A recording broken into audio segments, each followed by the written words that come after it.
There was a chance for a return to square one in the mid-80s, but, as it turned out, yogurt cannot be turned back into milk. Things had degenerated into a pseudo-spiritual depravity that was nasty.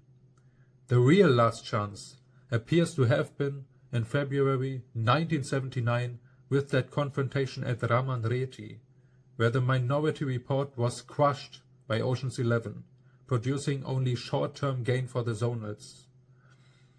Just as importantly, whatever minuscule chance there might have been in the mid-80s was snuffed out by Professor Blueblood via his new collegiate Brotherhood of Compromise Reform. Much to his personal benefit, he introduced a milder and gentler so-called ISKCON, free from zonals and the tyranny of that fanaticism. However, he did so by ignoring this obvious truth. A bogus guru cannot transmit a genuine Vaishnava initiation.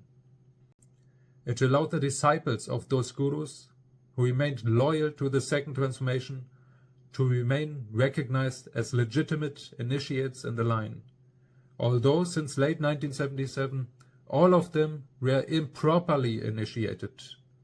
And for those whose gurus had fallen, the newcomers were considered to be initiated by so-called ISKCON, until re-initiation reared its head shortly thereafter. Compromise reform was the winner in 1986, and that fact did not change in 1987. It was Ravindra's baby, and he took full advantage of it. He became the man. The colossal hoax, known as the fabricated so-called ISKCON Confederation, is a pseudo-spiritual scam.